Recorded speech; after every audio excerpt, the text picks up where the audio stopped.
alunos, aqui é o professor Gelson Ribeiro e a nossa aula de hoje nós vamos falar de alguns filos do reino animal. Vamos começar pelo filo Annelida, ou filo dos anelídeos. Bom, nós sabemos que o solo é uma parte da biosfera geralmente repleta de muita vida. Muitos dos seres vivos que habitam o interior do solo, eles não são visíveis a olho nu, como fungos e bactérias. No entanto, há outros que são visíveis a olho nu, quer dizer, podem ser vistos com facilidade. Um exemplo desses seres vivos são as minhocas, né? A minhoca, ela vive normalmente no solo úmido, como é geralmente o solo mais fértil, né? Que serve como canteiro de hortas e jardins.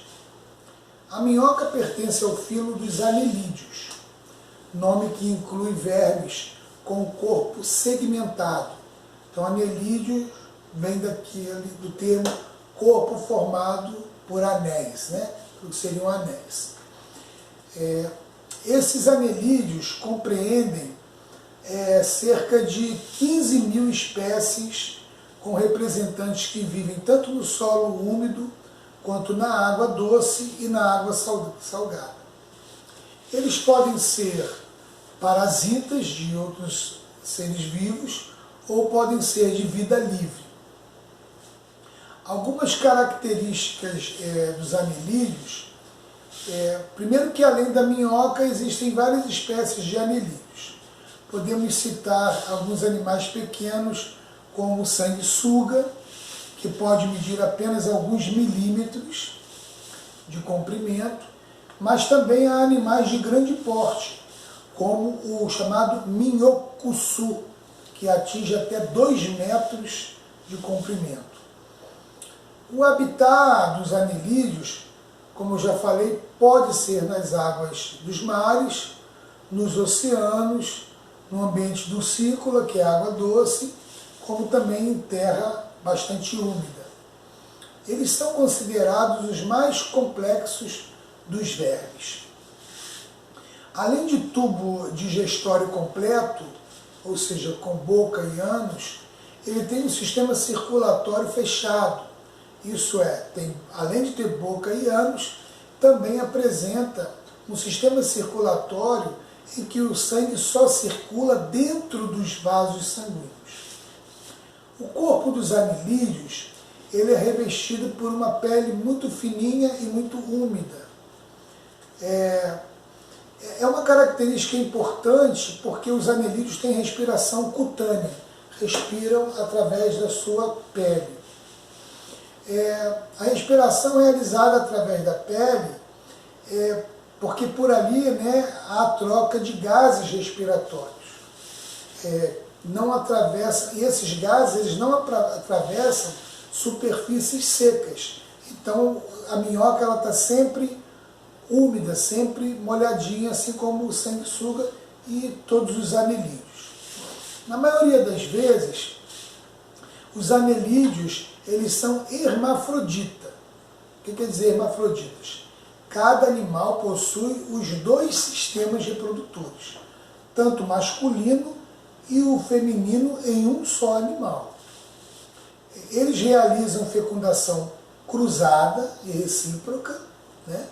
Ou seja, 2 animais hermafroditas cruzam e se fecundam mutuamente, né, ao mesmo tempo, ok?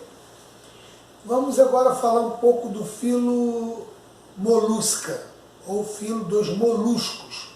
Molusco, né, remete-nos a animais de corpo mole. Quando a gente passeia na areia de uma praia, muitas pessoas gostam de admirar e pegar aquelas conchinhas que tem na praia, que são trazidas pelas ondas. Essas conchinhas que a gente encontra na praia são de diversos tamanhos e diversas cores, como a gente pode perceber. Muitas vezes elas se tornam adornos, bijuterias, enfeites, né, e até mesmo elementos em casa para decoração, né, dos ambientes. E tem gente também que faz coleção dessas conchinhas.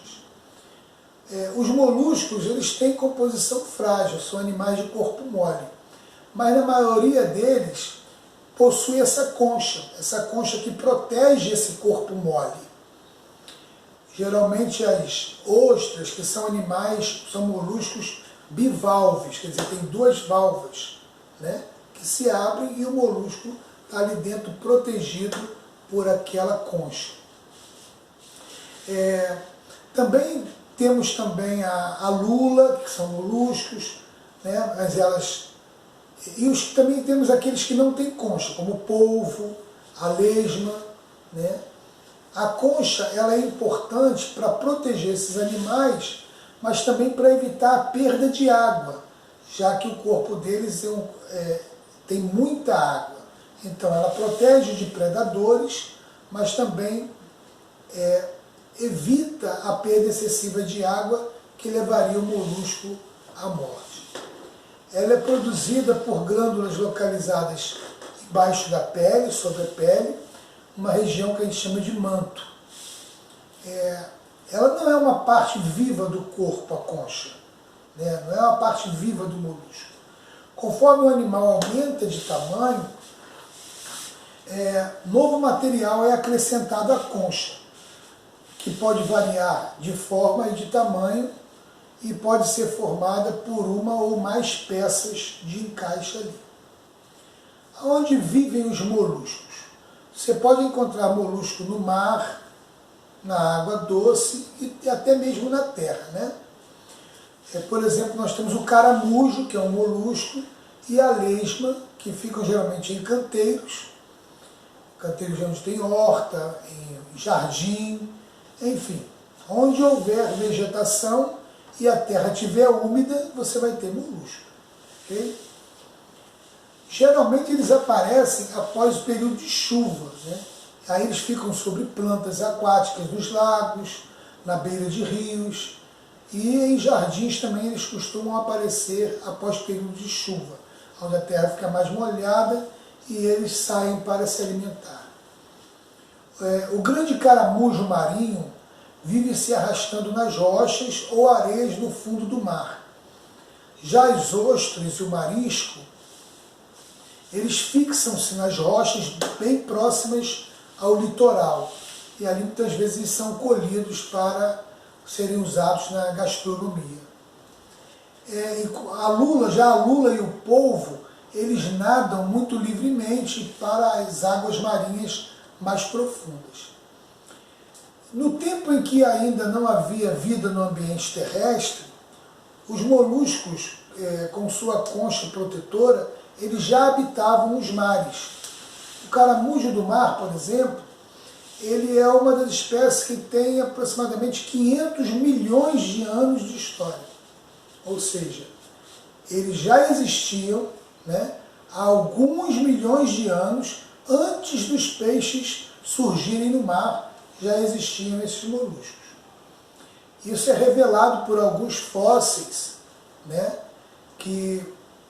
desses seres, que atualmente são pequenos, mas que no passado foram bem maiores. Existe uma concha, um fóssil, né, de um molusco, que é uma concha que mede 2,5 metros. Então isso é uma curiosidade importante para a gente ter uma noção de como que já foi esse animal no passado. O corpo dos moluscos, como já vimos, é um corpo mole. A sua pele produz uma secreção bastante viscosa, também conhecida por muco, né? Aquela baba que fica no molusco. Isso facilita principalmente o deslocamento, a locomoção dele pelos troncos de árvores, por cima de pedras que são muito ásperas, e isso evita que o corpo dele se machuque, essa secreção que vai ficar entre o substrato e o animal. O corpo desse animal, desse tipo de animal, é composto por cabeça, pés e massa visceral. Essa massa fica dentro da concha, né, e compreende os sistemas tanto digestório como reprodutor. Nós temos moluscos como a lula e o polvo, que nós chamamos de cefalópodes. Céfalo, né? Cabeça, podes, pés, quer dizer, pés na cabeça. Vê que o polvo e a lula têm como se fossem os pés saindo da cabeça. Então são cefalópodes. Nós temos, por exemplo, os caramujos, que eles se arrastam pelo chão. Eles são da classe gastrópoda, ou gastrópodes, ou seja, pés na região gástrica. Temos ainda os bivalves, como já falei, que são aqueles que têm duas valvas, como ostras e mariscos. Vamos falar agora um pouco sobre o filo dos artrópodes. Muitas vezes a gente não percebe a presença desses animais com corpos de formas estranhas e cores variadas. Eles vivem ao nosso redor o tempo todo. Eles voam sobre nossas cabeças, né? Ou aqueles que se locomovem próximo aos nossos pés. A maioria desses seres é formada por animais que são chamados de artrópodes. Esse grupo inclui animais como a aranha, a mosca, o siri, a lacraia, um animal chamado piolho de cobra, o camarão, o escorpião, a abelha e inúmeros outros animais que são artrópodes. Claro que eles têm diferenças de classe. Por exemplo, os insetos são da classe insecta. Têm suas características exclusivas, como 3 pares de patas, um par de antenas, né? Um par de asas. São características de artrópodes da classe insecta, ou insetos. Já as aranhas são artrópodes, mas pertencem a uma outra classe, que é a classe dos aracnídeos, né? Ou aracnida, possuindo 4 pares de patas, ao invés de 3, não possuindo antenas, diferenciando assim dos insetos, e nem asas. Temos também siri, caranguejo, que são artrópodes, quer dizer, têm esse esqueleto externo, e possuem 5 pares de patas e possuem 2 pares de antenas. Então eles têm características próprias de acordo com cada classe. Okay? O grupo dos artrópodes, gente, ele é tão bem adaptado aos diferentes ambientes que atualmente ele representa mais de 70% das espécies animais conhecidas em todo o planeta. Então, quer dizer, é o grupo de animais assim, mais dominante do planeta. Vamos falar de algumas características gerais dos artrópodes. A principal característica que diferencia os artrópodes dos demais invertebrados são as patas articuladas. Todos eles têm patas articuladas. Foi essa característica, inclusive, que deu nome a esse grupo, artrópode, porque essa expressão ela vem do grego, né? E artro significa articulação. E podos, como a gente sabe, quer dizer patas, quer dizer patas articuladas. Então todos esses animais que nós falamos, tanto insetos como crustáceos ou aracnídeos, possuem essas patas articuladas. As patas articuladas dos artrópodes, elas acabam permitindo que esse animal possa realizar vários movimentos diferentes, muitos deles até bem definidos e bem elaborados. Eles são bem adaptados ao ambiente. Além de uma locomoção eficiente, né, as patas também apresentam outras vantagens para esses animais, porque auxiliam na defesa do animal e na captura do seu alimento, obviamente. No dia a dia, é fácil você observar, por exemplo, nas formigas, a atividades que as patas desempenham, principalmente quando elas estão carregando, né, seus alimentos de um ambiente para o outro.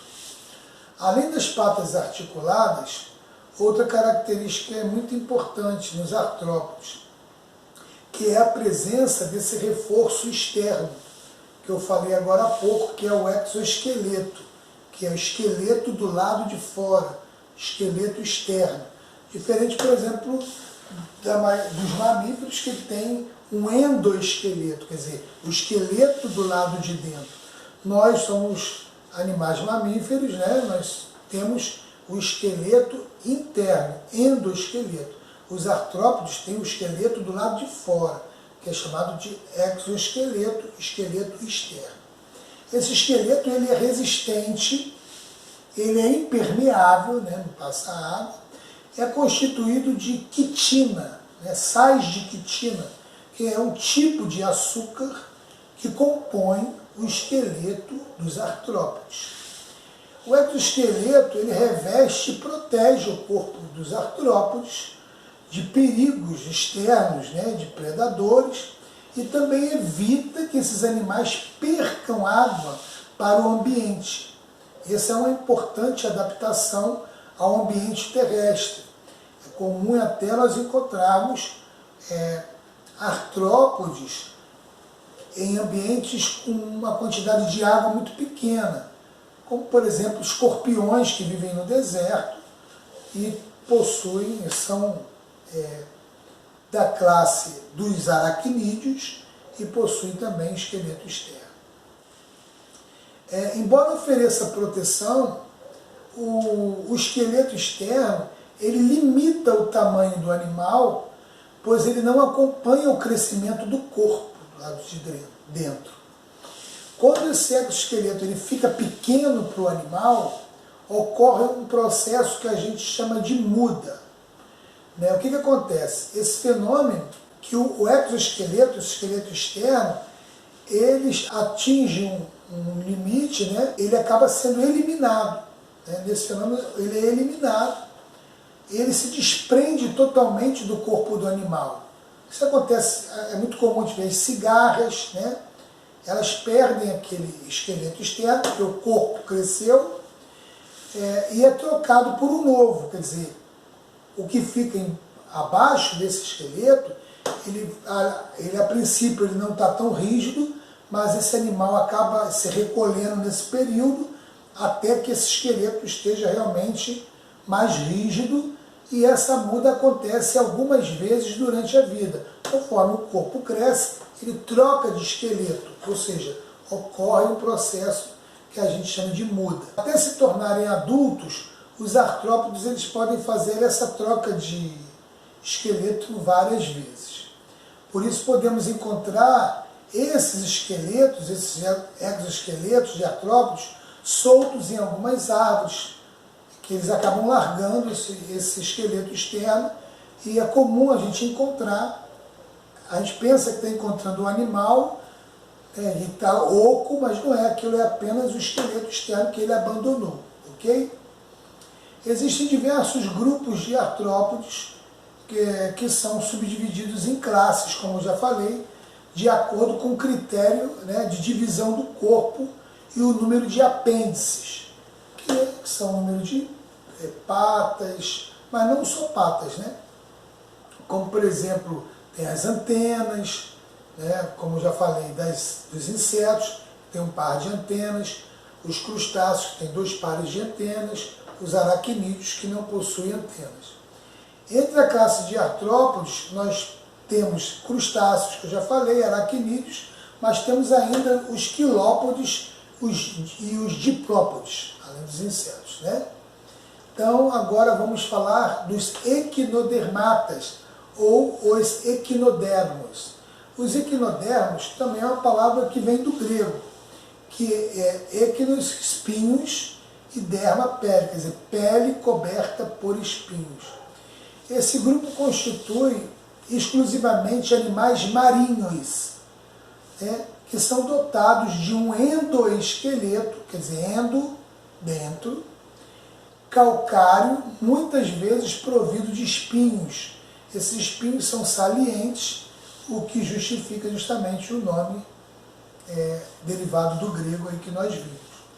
Embora não haja uma coluna vertebral, porque eles não são do filo cordata, obviamente, é importante, essa estrutura é importante na sustentação do corpo do animal. É uma estrutura bem desenvolvida, né? E é uma estrutura resistente. Entre os equinodermos, nós podemos citar os mais comuns, são as estrelas do mar, os pepinos do mar, lírios do mar também, e os ouriços do mar, que são animais marinhos, entre outros espécimes também. O tamanho dos equinodermos também varia bastante. O diâmetro, por exemplo, de uma estrela do mar, medido de uma ponta a outra ponta dos seus braços, geralmente são 5, pode ser de alguns centímetros, pode ser uma estrela de uma espécie pequena, né? Mas pode ter até 1 metro de comprimento, o tamanho da ponta do braço de uma estrela até a outra pode ter até 1 metro de comprimento. Então existem estrelas bem grandes. Uma outra característica marcante dos equinodermos é a presença de um complexo sistema de lâminas, né, canais e válvulas, denominado sistema aquífero, ou ambulacrário, do latim ambulare, né, caminhar.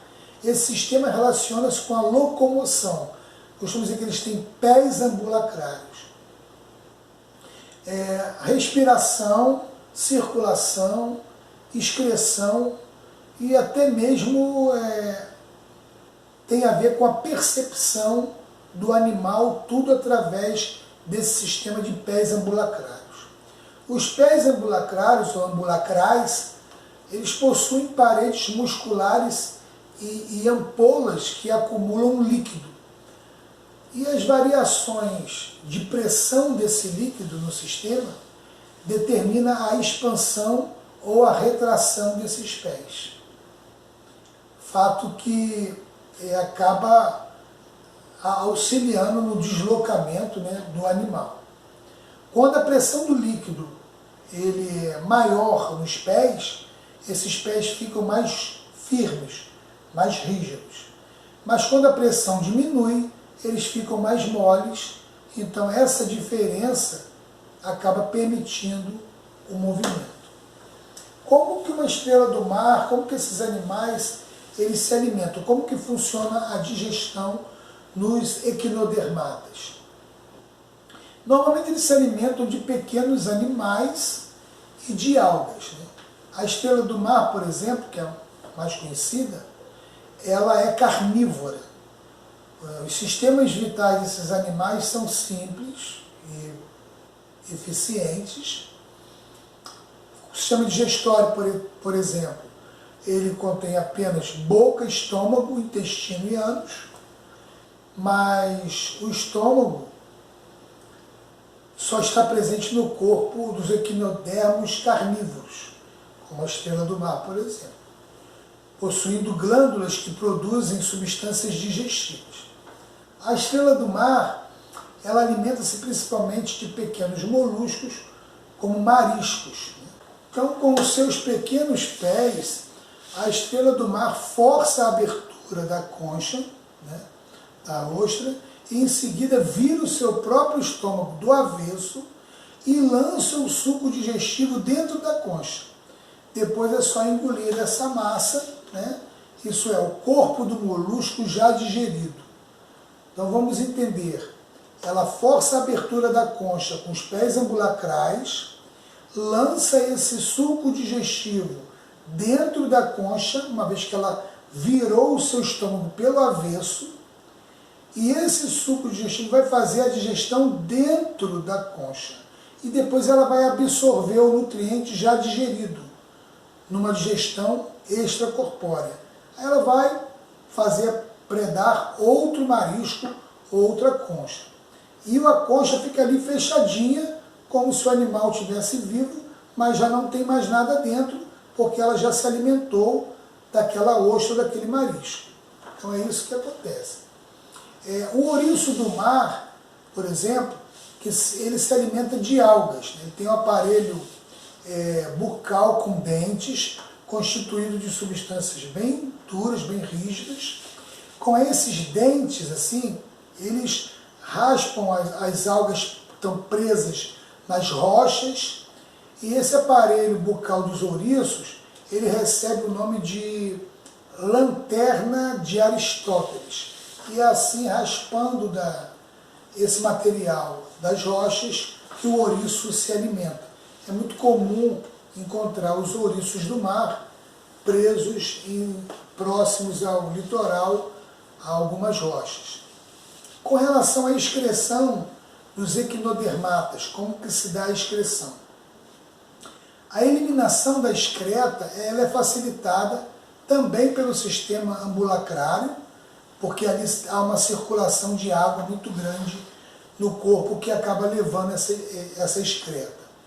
Com relação à respiração, os equinodermatas eles fazem uma troca gasosa, né?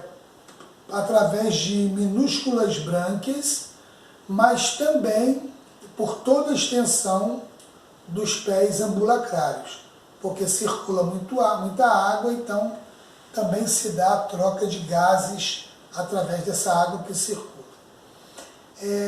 Existe um líquido incolor que circula pelos canais localizados ao longo de todo o corpo desses animais. Esse líquido ele realiza uma tarefa parecida com a do sangue do nosso corpo. Nós temos no nosso corpo, por exemplo, a hemácia, que ela faz o transporte de oxigênio e gás carbônico. Esse líquido faz o transporte de substância durante todo o corpo, funcionando parecidamente com o que acontece com o sangue no nosso corpo. Com relação à reprodução, os equinodermos eles realizam produção sexuada. O que é isso? Reprodução com a participação de gametas. Eles possuem sexos separados, ou seja, macho e fêmea. E a fecundação é externa, do lado de fora. A fecundação acontece na água. O desenvolvimento é indireto, né? Porque as larvas se transformam em animais jovens com uma forma própria. Com relação à regeneração, que também é muito conhecida, quando a cauda, por exemplo, de uma lagartixa, que na verdade, quando é cortada, em poucos dias aquela cauda cresce, acabando por se regenerar. Claro que a lagartixa não é equinodermata, mas isso também acontece quando uma estrela do mar ela perde um dos seus braços.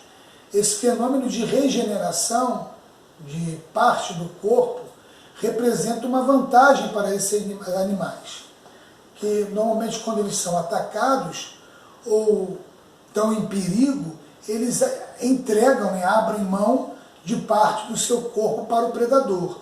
Ou seja, às vezes a estrela deixa que o predador coma aquele braço dela para ela poder escapar, e no lugar daquele braço vai haver uma regeneração e nascer outro braço. Então é uma estratégia para ela poder sobreviver, uma estratégia de sobrevivência.